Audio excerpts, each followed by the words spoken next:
Real Madrid 2, Rayo Vallecano 1, economic win for Real Madrid. This is what they were needed for this game.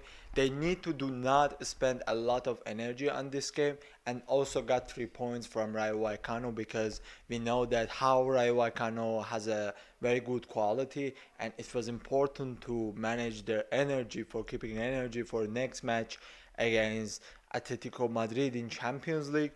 We all know that last game against Atletico after 60 minutes, 70 minutes.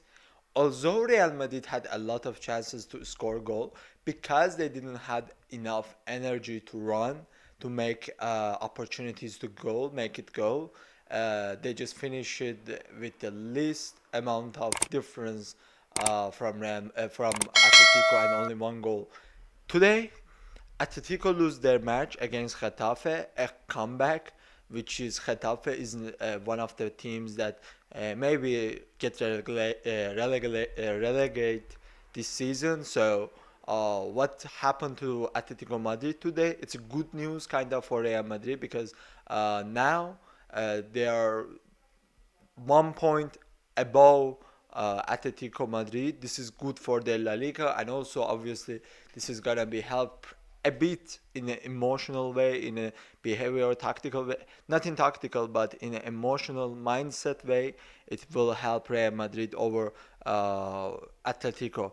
But today against Rayo Vallecano, I want to talk about some points. First, let's go to the stats. As you can see in the stats, there is something that is very obvious. Real Madrid tried to manage the game. Real Madrid 2, Vallecano 1. Real Madrid tried to manage the game. I understand that they didn't try to make a lot of goals, but there was two main problem in Real Madrid. First, Vinicius and Mbappe, they were trying a lot to play solo. I don't know. I don't understand why they try to do a lot of solos. I really don't understand. And also, when from Real Madrid, I was expecting a more controlling game.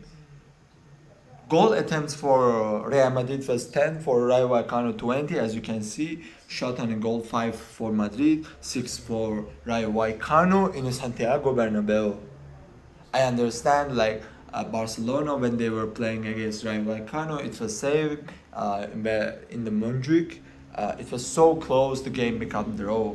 But look, last season Real Madrid when they were need just 3 point without spending a lot of energy, they were controlling the game much better.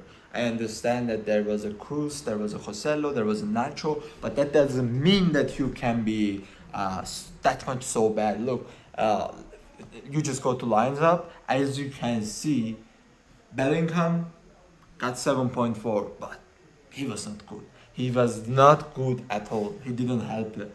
Vinicius, he scored the goal, but man, he tried to. Yes, you gave a pass to him, but he cannot give another back pass for the Bellingham, for the Mbappe, for and Rodrigo, and other players that they have opportunities.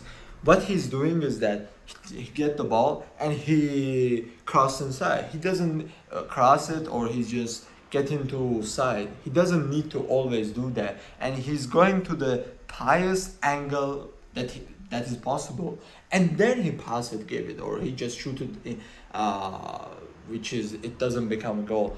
For me, this kind of game from Vinicius is not acceptable. Same from Mbappe. Mbappe, he got 6.9. I think he deserves a bit more, like 6.9, but it's not, it's not like what he deserved. But still, he wasn't good. He was trying to score a goal by himself. This Mbappe, it was combined of Mbappe of PSG and Mbappe of first beginning of the season of this season. What happened is that he scored the goal, but he was trying a lot of solo. Like he didn't give a pass. He was just trying himself to score a goal, and this is not good as a player, especially in Real Madrid. Always Real Madrid, it's like a machine. That this machine, all the organs, like if an organ works, the other part it doesn't work. And this game, it was the attacking part that they didn't work very well. Real Madrid, one more time, Modric shows that why he's a real one. He's an old magical player that one more time he proved that he's like a one. It doesn't matter how much he becomes old. He always shows his perfect and solid performance. And now another side, I liked how Rodrigo played. I liked how Tchouaméni could manage the game, and I think that these three players were very important, especially in a defending part. In a also defending part, Garcia, he tried to get into Rayo Vallecano fields a lot. I respect how he wants to do it, but man, I don't understand that Garcia doesn't have a like the understanding that when he got the ball, and if you can dribble. If you cannot, just keep the ball and wait for the other players to come. You don't need to just get into and make the lose the ball and come back. Lose the ball, come back. You can at least if you cannot dribble, if you think it's less difficult, just keep the ball. Just keep the ball and wait to see what's happening. I don't like how Garcia like this is playing, but also all the opportunities that he missed, he was good. I think it was acceptable from Garcia, what we expecting from Garcia. Another side, Alaba and Asensio. Asensio, it was not the best Asensio we know, but Alaba and Asensio, they saved a lot of balls actually. Like they maybe two or three balls that they could maybe become a goal. They block it, and I think these both they were acceptable. And another side, like the most important player in the defending part was Lonin, that he made a lot of saves. And if Real Madrid now wins the game, it's only dependent on how Lonin was good. Lonin was very good, and Real Madrid obviously completely own it. Another part, I want to talk about the referee, but just before that, if I could just open the archive page for you guys, that I could show you how what happened today in the match. It's one more time. It shows that the referees, it doesn't matter you are in a VAR room or you are in a midfield, you are in a field. What they doing really? I don't understand what they doing. One more time, there's a problem from referees happening that there's a penalty for Real Madrid. I cannot open it, but I will tell it to you. At minutes of in the first minutes, 23 seconds, there is a penalty happens to Vinicius. I will put the picture on my side, and okay, we say that referee didn't see it, but for me it doesn't make sense that even the VAR doesn't see that. That's completely hilarious that a VAR room, what they doing? Yes, Real Madrid won the match, but that doesn't mean that every single match there is a referee problem. Every single match. Maybe if Real Madrid could score that goal, maybe it could finish 3-0 and Real Madrid could rest more and play the game, rest of the game much more easily. But still for me, it's not acceptable what happening in La Liga.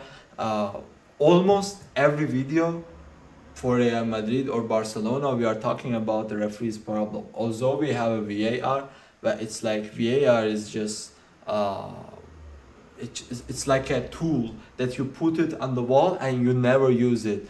I don't know what they're doing in La Liga, man. Really, I don't understand what they're doing with that. And in general, I don't want to talk about the tactical part of this game because there's nothing special about tactical. What Real Madrid wants, it was an economic win. with the least amount of spending energy. I believe they could bring maybe not Guler, but at least Endrick could be helpful for Real Madrid, but they didn't bring it in. So I'm not wanna judge or make excuse for Angelotti, but next match is gonna be against Atletico. Next match, it's not gonna be none of the Real Madrid players should be tired. They should be all fit and could play because most of them they had enough rest, and we will see what's going to happen against Atletico in a Champions League, because this game is completely affected by a second before match, the first half, and also second half of the Champions League game against Atletico Madrid. And by the way, guys, thank you very much for watching the video. See you until next time. Ciao, ciao.